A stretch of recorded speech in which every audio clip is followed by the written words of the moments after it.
आप कहेंगे मैं ट्रेन चलाऊंगा। अब ट्रेन सरकार ने तय किया कि केवल वो चलाएगी। आप कह रहे मैं भी ट्रेन चलाऊंगा, पटरी बिछाऊंगा अपनी अलग से। एक दिन मेरा मन बना, मैंने घर के बाहर लिखा, अपना नाम डॉक्टर के साथ लिखा और यहाँ हर तरह का इलाज होता है। और MBBS मैंने किया नहीं हुआ।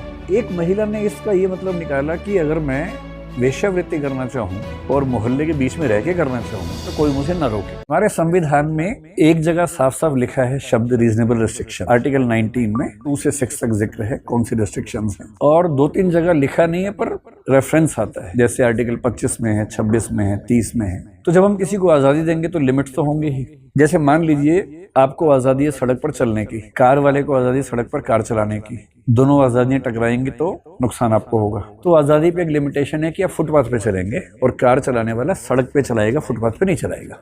इससे क्या होता है कि जैसी आजादी लिमिट हुई आपकी भी उसकी भी, तो दोनों की आजादी टकराना बंद हो गई। अब हमारे देश में हमारे मूल संविधान में बहुत सारी स्वतंत्रताएं हमें मिली हुई हैं। आर्टिकल 19 से 22, फिर 25 से 28 भी, 30 भी एक तरह से, और 21 तो है ही।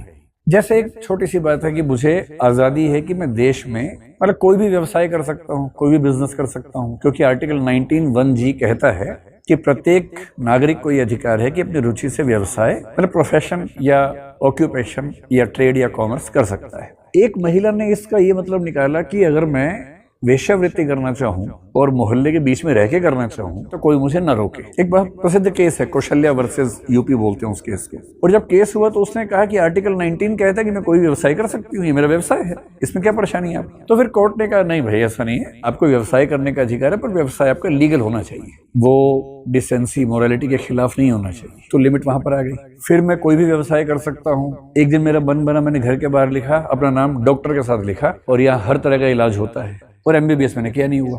तो हमारे संविधान में साफ साफ लिखा हुआ है कि व्यवसाय करने के मामले में 3 यथोचित प्रतिबंध हैं या रीजनेबल रिस्ट्रिक्शंस हैं।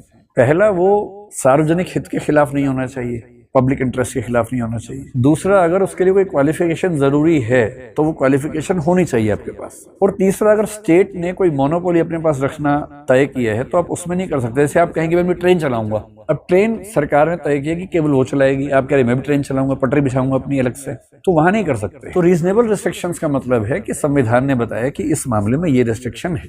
अब जो लिख दी वो तो लिख दी, कहीं कहीं नहीं लिखी हुई है, या जो लिखी भी है उसकी इंटरप्रिटेशन अलग अलग हो सकती है। तो आपका सवाल है कि कैसे तय होगा कि जो निर्बंधन या प्रतिबंध है वो उचित है या अनुचित है। इसका जवाब है सुप्रीम कोर्ट या जुडिशरी, हाई कोर्ट। तो हमारे सुप्रीम कोर्ट ने भी और हाई कोर्ट्स ने भी इस पर कई कसौटियां बनाई हैं। जैसे आर्टिकल 21 में रीजनेबल रिस्ट्रिक्शन का जिक्र नहीं आता है, पर है रिस्ट्रिक्शंस वहां भी, वो समझनी पड़ती हैं। और सुप्रीम कोर्ट के पास जुडिशियल रिव्यू का अधिकार तो है ही। तो सुप्रीम कोर्ट ने 3-4 कसौटियां इस बारे में बताई अलग अलग समय पे। उसने कहा कि पहली बात, लिमिटेशंस इतनी ना हो कि उस अधिकार का मूल स्वरूप ही बदल जाए। जैसे कहीं भी आने जाने की स्वाधीनता इतनी कम ना हो जाए कि कहीं कहीं आने जाने की स्वाधीनता बचे, स्वरूप चेंज नहीं होना चाहिए।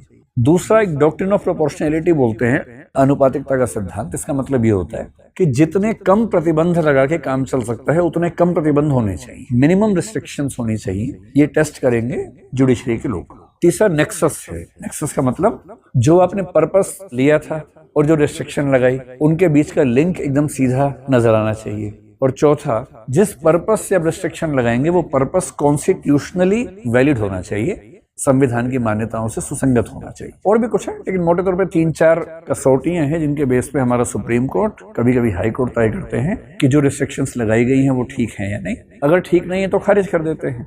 कभी कभी अपनी ओर से लगा भी देते हैं, जहां उनको लगता है कि संविधान में लिखा नहीं है पर लगाना चाहिए, लगा देते हैं अपनी ओर से। तो जुडिशरी तय करती है इसको।